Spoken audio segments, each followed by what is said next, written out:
That's a dangerous tactic from Tago, to keep going to that forehand corner.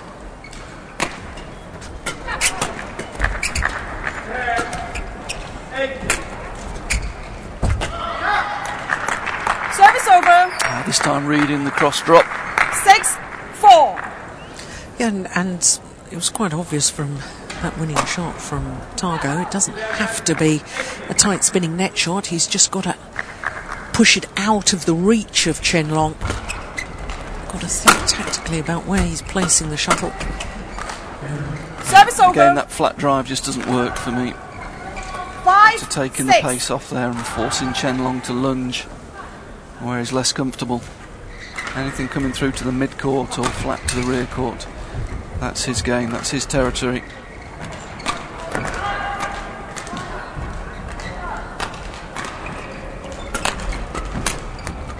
Oh, that's delightful. I'm getting repetitive, but he's gone flat to the forehand and he's lost the point in one shot.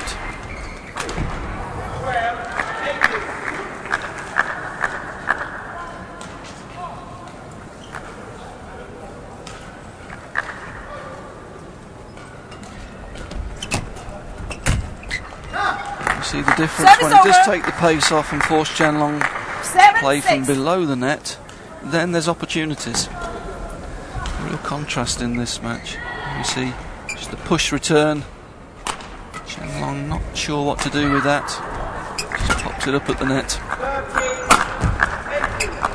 Service over.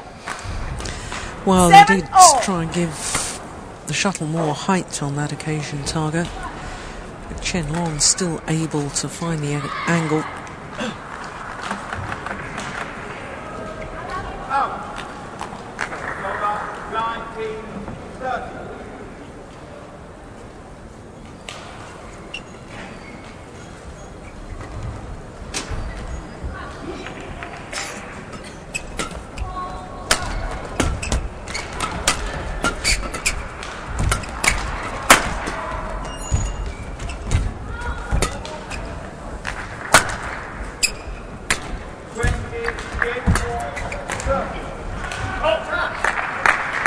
Service over. 8-7.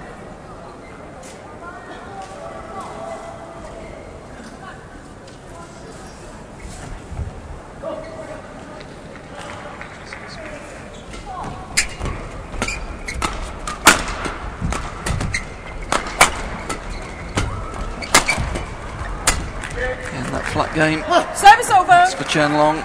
Very, very good in the flat game 8-0. and moving in after it.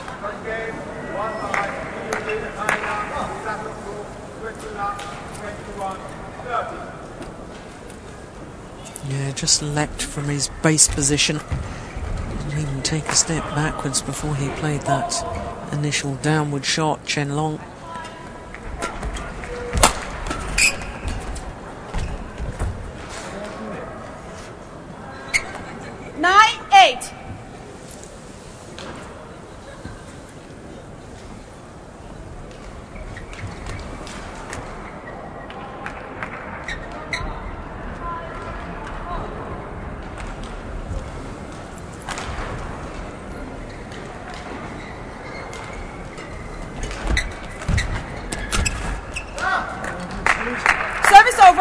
It's almost like watching two different players play, isn't 9-0. it, June? You've got Chen Long from above the net.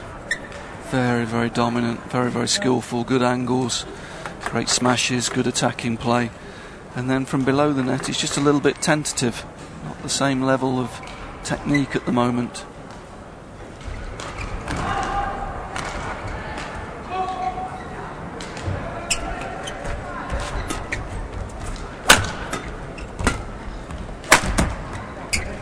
Service over. That's very good attack. That's going to win against a lot of players. 10-9.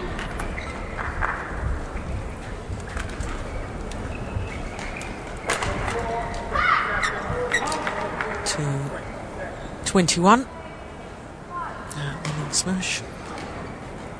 Just over 137 miles per hour. Service over. 10-all.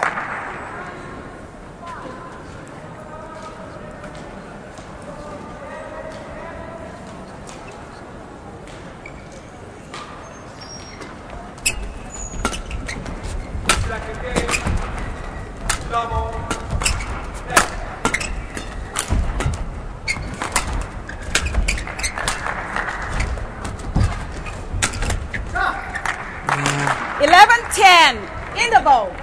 It's Kenichi Tago who has the advantage.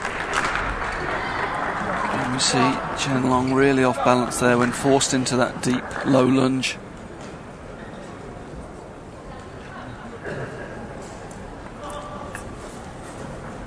Match in progress, 37 minutes. Well, we thought this would be desperately close, and it's proved to be the case so far.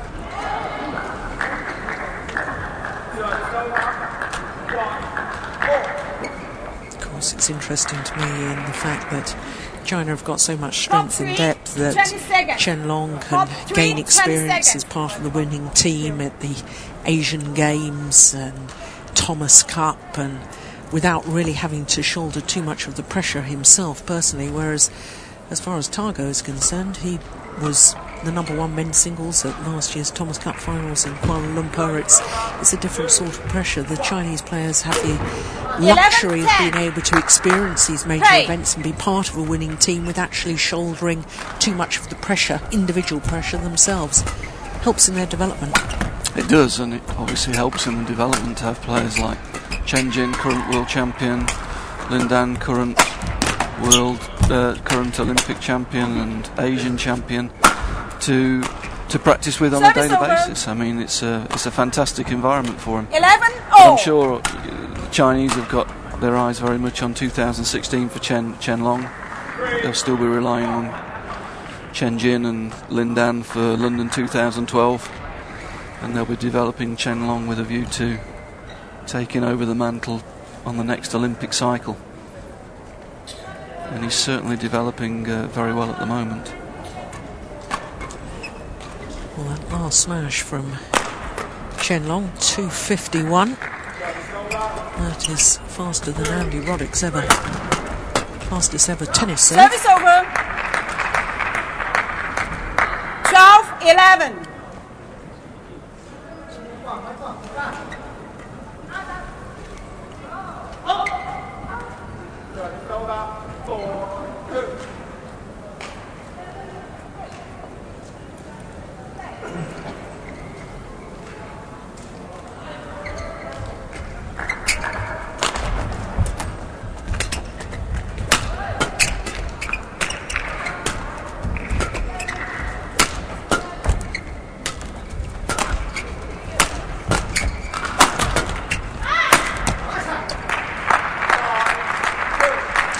I've noticed a couple of times that Chen Long does seem to get frustrated if his overhead shots, downward shots keep coming back. Tries to make the angle maybe a little too acute. Yeah, there he was certainly guilty of forcing the play a little bit too much rather than being patient. But when the shuttle is in the air, he's a very positive player. Service over. And you probably at this stage of his career don't want to change that attitude too much. You want to encourage him to play to his strengths, and when he's got the shuttle in the air to be aggressive. Patience can come later. Absolutely delighted to hear a coach say that. Very much the way I feel, but I think there's far too many coaches that sort of insist on results on the now instead of developing the player overall, so that potentially they have the capabilities of going even further in the game. Okay, he's clearly a very aggressive player, and you want to 13, encourage that positive attitude when the shuttle's in the air. This guy can take points off anybody in the world today at a very early stage of his development, and certainly as a coach I don't think you'd want to be interfering with that and try and make him play with more of a percentage overhead. At the moment there's no need to do that.